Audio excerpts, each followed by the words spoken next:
आपका खुदा space matter और टाइम से अलग है, तो कुरान में तो वो कहता है कि कायनात को बनाने से पहले उसका सिंहासन पानी पर था।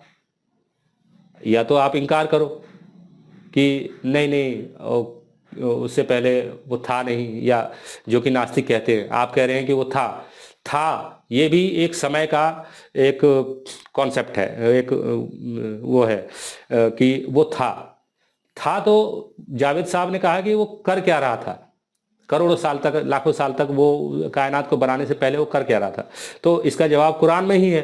कुरान में अल्लाह कहता है कि कायनात को बनाने से पहले मेरा सिंहासन जो है पानी पर था।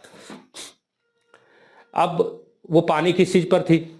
पानी बनता है हाइड्रोजन और ऑक्सीजन से, यानी दो एलिमेंट्स हम कायनात को बनाने से पहले भी था। अब क्योंकि ईश्वर ने विचार किया कि कायनात बनाऊंगा, उसने हालांकि कहा कि हो जा, तो हो गया, 6 दिन लगे उसमें अलग बात है, लेकिन उसने कहा कि हो जा।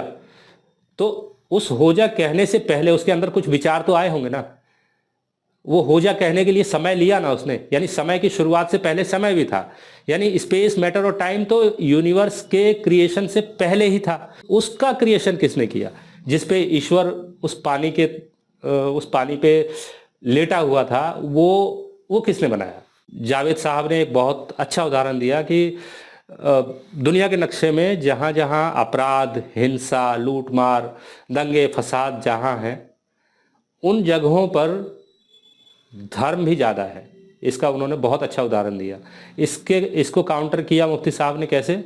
ये कहते हैं कि इन्होंने दो इलाके रखे, एक मिडिल ईस्ट और एक तरफ यूरोप। तो इन्होंने कहा कि यूरोप में सबसे ज़्यादा रेप होते हैं, यूरोप में सबसे ज़्यादा जो वुमेन हरासमेंट के केस हैं वो यूरोप में हैं, मिडिल ईस्ट में कम है। ये भी एक बहुत बड़ी फैलेसी है। देखिए, यूरोप में हर आदमी तक कानून की पहुंच है। अगर महिला के साथ गलत होता है तो उसके अंदर इतनी हिम्मत है कि वो थाने तक पहुंचे, अपनी रिपोर्ट दर्ज करवाए, आरोपी को सजा दिलाए। इसलिए यूरोप में रेप के केसेस या महिलाओं से जुड़े अपराधों के केसेस या कोई भी केसेस वो ज़्यादा दर्ज होते हैं, तो ज़्यादा नज़र आते हैं। दूसरा, वर्किंग वुमेन 81% हरासमेंट की शिकार होती हैं। तो मिडिल ईस्ट में वर्किंग वुमेन का रेशो क्या है? वर्किंग वुमेन जहाँ ज़्यादा हैं वहाँ ये तो तय है ना कि औरतें वहाँ मिडिल ईस्ट की औरतों से ज़्यादा सक्षम हैं, ज़्यादा आत्मनिर्भर हैं, ज़्यादा वो वर्क फोर्स में हैं, ज़्यादा इकोनॉमिकली वो ज़्यादा स्ट्रांग हैं। अब अगर वर्क फोर्स में या वर्क कल्चर में उनके साथ जालती होती है, उनके साथ हरासमेंट होते हैं, तो उनके अंदर इतनी हिम्मत है ना कि वो केस कर सकती हैं, वो रिपोर्ट कर सकती हैं, वो उसको सजा दिला सकती हैं। क्या अफगानिस्तान की वो औरतें जिनको सरेआम गोली मार दी जाती हैं, जिनको उनके घर में रेप होता है, जिनमें पाकिस्तान में जो बच्चियां घर के लोगों का शिकार होती हैं, सगे भाई बाप इस तरह के रिश्ते शर्मसार होते हैं, क्या वो लड़कियां हिम्मत कर सकती हैं रिपोर्ट करने की? क्या ऐसे मामले उजागर होते हैं? फिर भी जब आप आंकड़ा देखेंगे, ये वो है जो दबा दिए जाते हैं। 99.9% मामले दबा दिए जाते हैं। उसके बावजूद भी जो मामले आते हैं वो आंकड़े देख के आप शर्मसार हो जाएंगे। इंसानियत जो है डूब मर जाएगी। अफगानिस्तान के मामले हों, चाहे पाकिस्तान के मामले हों, बांग्लादेश के मामले हों, या मिडिल ईस्ट का कोई भी देश, औरतों के मामले में वो जहन्नम से कम नहीं है। तो इनका ये जो कुतर्क है, इसका जवाब जावेद साहब नहीं दे पाए। इसके अलावा मुफ्ती साहब बार बार एक बात कहते हैं कि कायनात को किसी मकसद से बनाया, और एविल की बात करते हैं कि एविल होगा तभी हमारे अंदर की अच्छाई या बुराई निकल के आएगी। इसकी ज़रूरत नहीं है। एविल की ज़रूरत क्या है? अगर एविल हिटलर को मैनिपुलेट कर सकता है, और क्योंकि एविल की वजह से अगर हिटलर ने जो भी किया, क्या वो जस्टिफाई हो जाएगा? क्या जिन लोगों के साथ अत्याचार हुआ उन लोगों को हम ये तसल्ली कर लें कि उनको न्याय ऊपर मिलेगा? फिर न्याय का पैमाना जो आसमान में है, जो इनकी आसमानी किताबों में है, वो तो कुछ और है। उसके हिसाब से तो कोई भी काफिर वो जन्नत जाएगा ही नहीं। कौन सी हदीस में या कुरान के किस आयत में है कि कोई कितना ही अच्छा हिंदू हो, क्रिश्चियन हो, यहूदी हो, वो जन्नत जा सकता है? नहीं जा सकता है। तो न्याय का पैमाना जो इस्लामिक है वो तो इस बात पर है ही नहीं कि अच्छे अमाल और बुरे अमाल, वो तो इस बात पर है कि आप अल्लाह की कितनी ज़्यादा चमचागिरी करते हैं, कितना ज़्यादा सर झुकाते हैं, कितना ज़्यादा उसको मानते हैं, कितना ज़्यादा मुल्लाओं के चाटुकारिता करते हैं, उनके पैर धो के पीते हैं, कितना ज़्यादा आप जो है हदीसों को मानते हैं, यही है। तो ये जो न्याय की बात, इंसाफ की बात ये जो कर रहे हैं, ये पूरी तरह से गलत है। और इस्लाम के हिसाब से इंसाफ सिर्फ मुसलमानों के लिए है, और बाकी का जो गैर मुस्लिम कम्युनिटी है उसको इंसाफ के नाम पे जहन्नम में, वो चाहे अच्छा हो बुरा हो, उठा के जन्नत में ठूस दिया जाएगा। दूसरा ये कि मुसलमानों में भी मोहम्मद साहब की हदीस है कि 72 में से 71 फिरके तो जहन्नमी हैं, वो जन्नत में जाएंगे ही नहीं। तो फिर इंसाफ किस चीज़ का? फिर इंसाफ किस चिड़िया का नाम है? क्या है इंसाफ?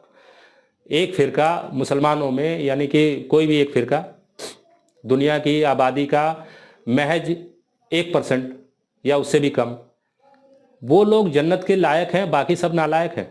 बाकी सब क्यों पैदा हुए? फिर क्यों पैदा किया? क्या इंसाफ है ये?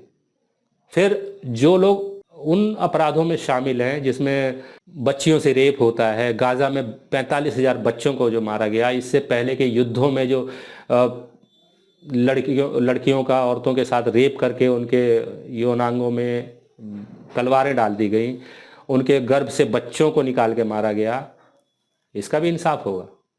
और इसका इंसाफ होगा तो अगर ये तो क़यामत के बाद ही होगा ना। तो अगर क़यामत आने में 5 अरब साल हैं, तो 5 अरब साल के बाद में मिला हुआ इंसाफ को इंसाफ होगा। और वो इंसाफ, अगर वो औरत हिंदू है तो वो तो जन्नत जाएगी नहीं, तो फिर उसके साथ इंसाफ का क्या पैमाना है? ये सिर्फ बकवास है, और ये एक तरह का एजेंडा चलाने वाली बात है जो लल्लन टॉप ने अपने चैनल से चलाया है। फिर मौलाना साहब एक बात कहते हैं कि वो साइंस के खिलाफ नहीं है, वो साइंटिज़म के खिलाफ है। अब ये भी एक तरह की फैलेसी है। मौलाना साहब जिस फ़िरके से आते हैं इस्लाम के, वो देवबंदी फ़िरका है। ये नदवा से हैं और ये देवबंदी फ़िरका है। इसका इतिहास करीब 150 पौने 200 साल पुराना है। उससे पीछे आप चले जाएं तो इस्लाम ने प्रिंटिंग प्रेस, उसके अलावा तमाम तरह की जो उस समय जो भी नवीन खोज होती थी, जो भी नई खोजें होती थी, टेक्नोलॉजी, विज्ञान, इन सब का विरोध किया है। ओटोमन एम्पायर में करीब 150-200 सालों तक प्रिंटिंग प्रेस पे बैन रहा। यूनिवर्सिटीज़ में बाहरी किताबों पर बैन लगा के रखा गया 300-400 साल तक, क्योंकि उनके हिसाब से सारा इल्म हदीसों में और कुरान में है। तो ये कहते हैं कि ये साइंस के खिलाफ नहीं है। साइंस की बुनियादी परिभाषा ही है कि वो ऑब्जर्व करता है, वो शोध करता है, वो परीक्षण करता है, इसके अलावा वो नहीं मानता है।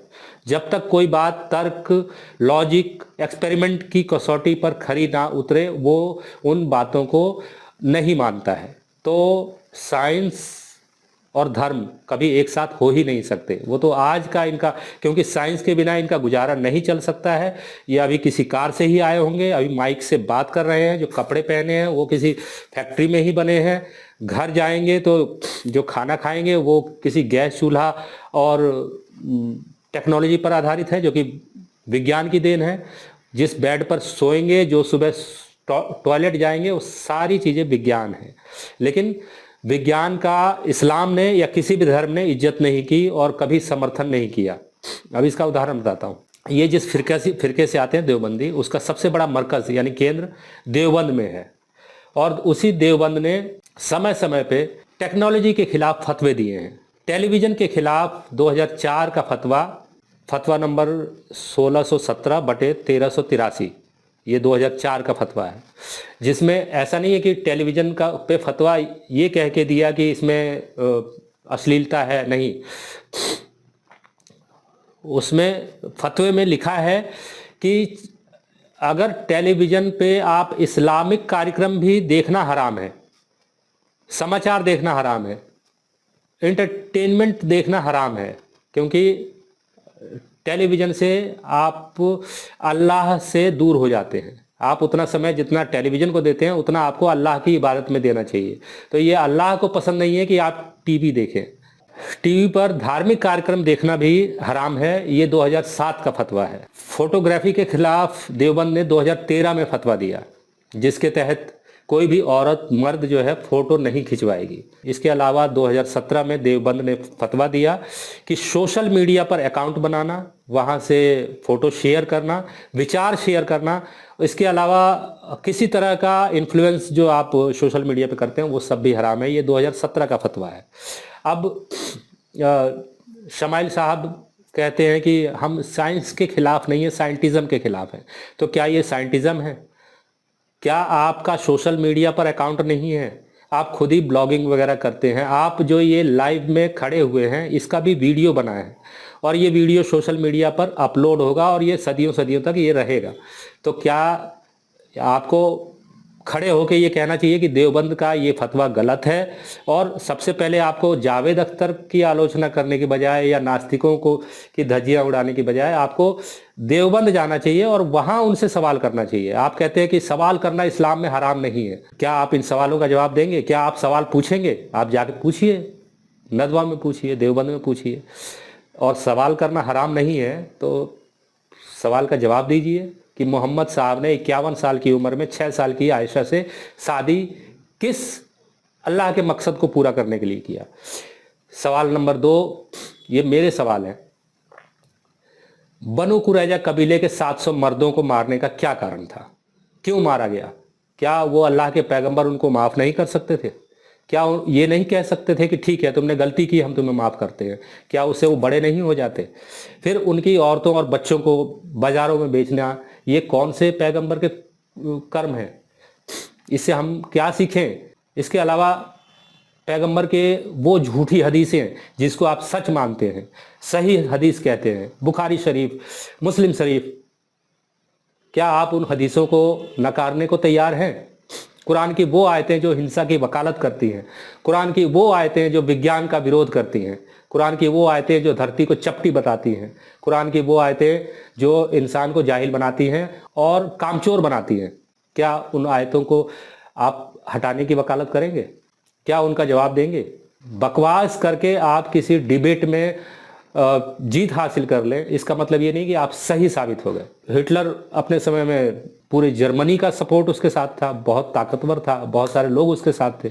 इसका मतलब ये नहीं कि हिटलर सही है। हमारे देश में भी कुछ लोग गलत तरीके से चुनाव जीत रहे हैं या जीत जाते हैं, इसका मतलब ये नहीं कि वो सही है। बहुमत आपके सही होने का सबूत नहीं है। जावेद अख्तर साहब अकेले पड़ गए, वो मुफ्ती साहब के आर्गूमेंट को नहीं काट पाए, इसका मतलब ये नहीं कि जावेद साहब गलत हो गए। जावेद साहब अपनी जगह सही हैं। उनके एक एक आर्गुमेंट को अगर इंसानियत के तरीके से अगर समझा जाए तो बहुत बड़ी चीज़ है।